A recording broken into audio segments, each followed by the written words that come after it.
సామాన్లు సదరకుండా ఇల్లు లేని బడే పరిచయం చేస్తావు శంకర్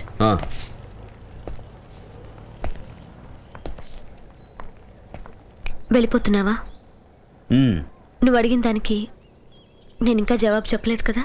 ఏమండే మీకు నా మీద ఎలాంటి ఫీలింగ్ లేదు, అందుకే జవాబు చెప్పలేదు. మీకు లైన్ వేయడం కూడా వేస్ట్. వస్తా. శంకర్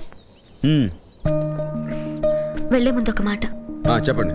చచ్చిపోవాలనుకున్న విజయమహల్లో చిరునవ్వు తెప్పించావు. ఇన్ని రోజులు చావును తలుచుకుంటూ బాధపడ్డ థామస్ ఇప్పుడు బతకాలనుకుంటున్నాడు. ఇదంతా కేవలం నీ వల్లే. Thank you.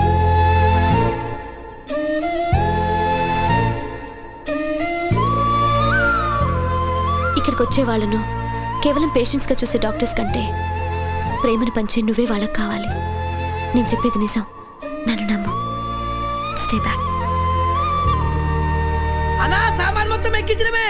మొత్తం దించేసేసి గదిలో పెట్టేయండి రా. అరే ఎక్కిమంటాడు దించమంటాడు, మనం బాగాలగాలని చెప్తున్నాయి. అన్న మాటకి ఎదురు చెప్తా. శంకర్ ఏంటి ఆ లింగం గాడు మళ్ళీ ఏమైనా ట్రబుల్ ఇచ్చాడా? నువ్వు అర్జెంటుగా ఆ లింగం గారిని సారీ డీన్ గారిని కలు. సరే పదా మళ్ళీ కలుస్తా. ఏందన్నా లొలి చేస్తురు? ఏం లేరా, నేను చిట్టితో మాట్లాడుతున్నాను. ఇదిగో చిట్టి. అన్నా చిట్టి నువ్వేరా బాయ్ చిట్టి? ఆ చిట్టి అన్న. నువ్వు చిట్టివా? నేను చిట్టి. గీడైపోయి. సరే చిట్టి, నేను నీకు ఫోన్ చేసి ఏం చెప్పాను? నువ్వు నచ్చలేదు అని మా నాన్నకి చెప్పమన్నావు కదా. అవును. మరి నువ్వేం చేసావు? శంకర్ డాక్టర్ కాదు దాదా అని చెప్పు.